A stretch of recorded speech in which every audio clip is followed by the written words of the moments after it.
なぜ走る？犬猫にさえ身体能力はかなわないのに。悪魔に食われる、食われる、食われる、食われる、食われる。Somewhere inside you, there is tremendous darkness. There is also light. The darkness is your potential for evil. The light is your potential for heroism. The two interact, perpetually at war with each other. Devilman Crybaby is a show about that interaction. Devilman Crybaby was made by Masaki Yuasa, based off of the original manga from the 70s. In a way, Yuasa was the perfect guy for the job, given the subject matter of the material and his distinctive art style. To keep the history aspect short, manga in the 70s, multiple TV adaptations. Akira Furo! Huh?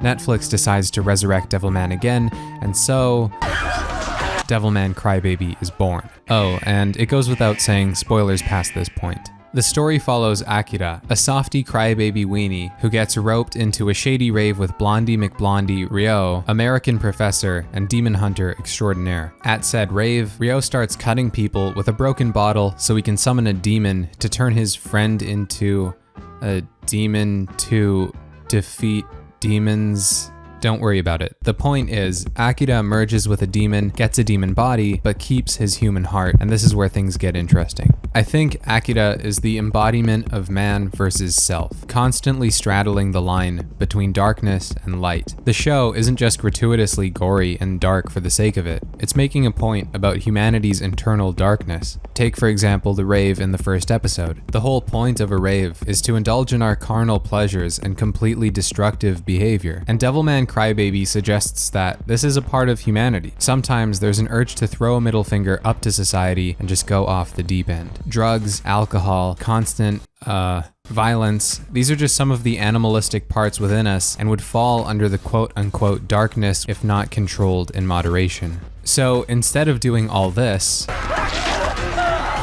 we distract ourselves with things like hobbies, like running or gardening or rap. And these urges exist in everyone, just as they exist in Akira, especially when he becomes a demon, the embodiment of these urges. The point, however, isn't that Akira becomes a demon, it's that even as a demon, he retains his light, because he's still a crybaby? Let me explain. Akira's love interest and friend, Miki, reveals later in the series that Akira's crying is selfless. He only cries for others, never himself. In other words, he's an altruist. He's a Christ figure. This is made clear by the constant Christian imagery surrounding Akira. Take, for example, this gigantic cross still present as he transforms into a demon, this sneaky door handle in the shape of a cross, and this massive painting of the Last Supper behind Akira as he eats supper while he cries.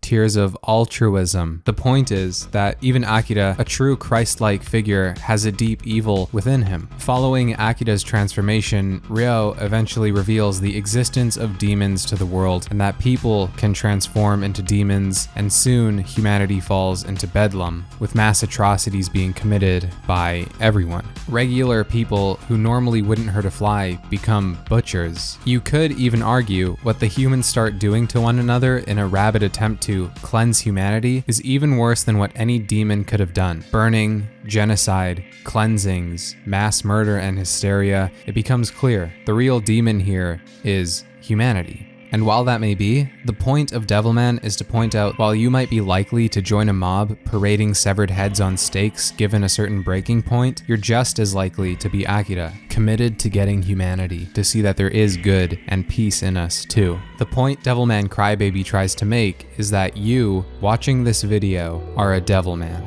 You are capable of evil beyond which words can describe. You're also capable of immense good, to make a true difference in this world through your inner light. Unfortunately for Akira and company, humanity succumbs to its darkness in Devilman Crybaby. Akira loses faith in humanity to do the right thing following the death of his friend and love. Humanity, mad, feverishly, and ironically at this point attempting to cleanse itself of its darkness, leads itself towards mass extinction. Everyone on Earth is eventually wiped out, including Akira. In other words, what Devilman Crybaby is trying to say is that Christ himself wouldn't be fit for our world as it is now. And as history shows, that may actually be the case. While it's easy to call it a day and say, oh well, I guess there's no hope anyways, might as well give up now, that's not what Devilman Crybaby wants you to do, and that's not why it presents its points in the fashion that it does. As even the darkest of dark, Ryo, who as it turns out was Satan himself, the Devilman if there ever was one, sheds tears for his dead friend, Akira.